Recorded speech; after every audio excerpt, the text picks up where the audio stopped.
इमाम जलाली का दरअसल कसूर ये नहीं है कि उन्होंने सैयदा कायनात के मुतालिक ख़ता का लफ्ज़ इस्तेमाल किया, उनका कसूर कुछ और है।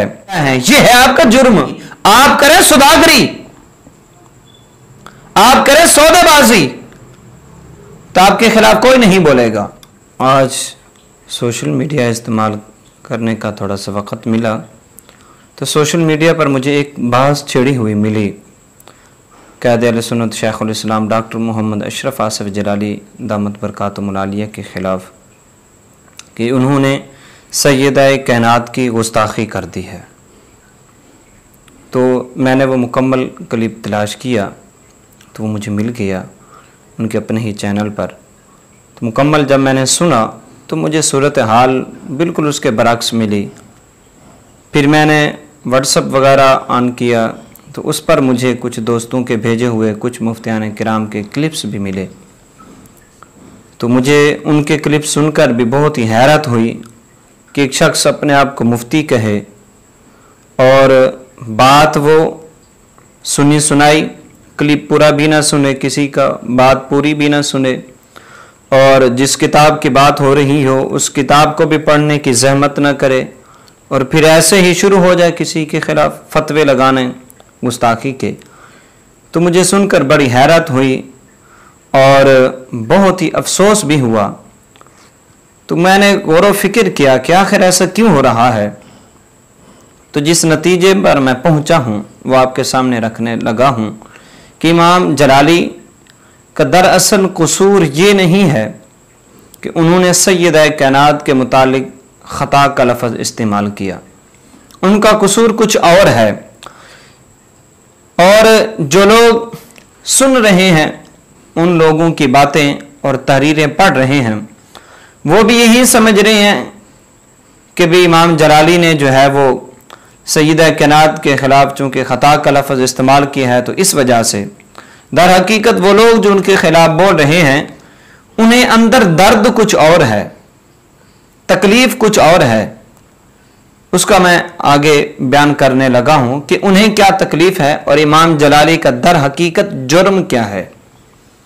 ये तो ख़ता बता रहे हैं ना कि इमाम जलाली का यही जुर्म है कि उन्होंने सैयदा कायनात के ख़िलाफ़ जो है वो ख़ता का लफ्ज़ बोल दिया।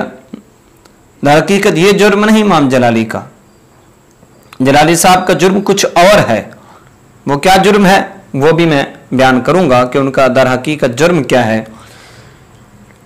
किबला डॉक्टर साहब ने जो है वो एक क्लिप के अंदर पीर मेहर अली शाह साहब रहमतुल्लाह ताला अलैह की तहरीर पढ़ी और उसका फिर खुलासा बयान करते हुए आपने ये जुमला बोला सैयदा के लिए कि मसला बाग फिदक पर जो है वो सैयदा जब सैयदना सिद्दीक़ अकबर के पास विरासत लेने के लिए गई, बाग का मुतालबा कर रही थी, तो उस वक़्त जो सैयदा हैं वो ख़ता पर थीं।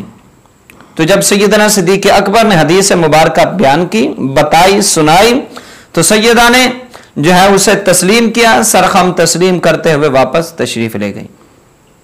ये मसला उन्होंने बयान किया और किबला पीर मीर अली शाह साहब रहमतुल्लाह ताला अलैह की किताब से ही पेश किया, इबारत पढ़ के फिर उसका खुलासा बयान किया उन्होंने।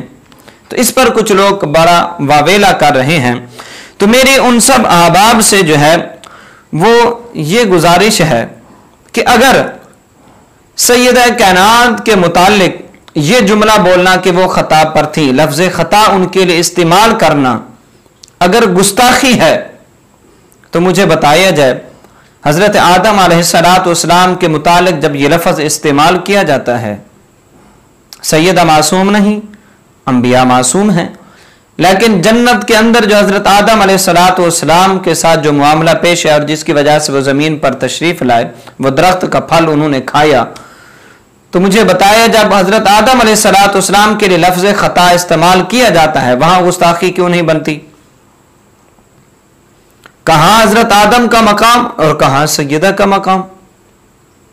सैयदा का मकाम वरा और वरा है, लेकिन नबी से तो कम है ना, हज़रत आदम अलैहिस्सलाम से तो कम दर्जे में है ना, कम मकाम और मर्तबे में है।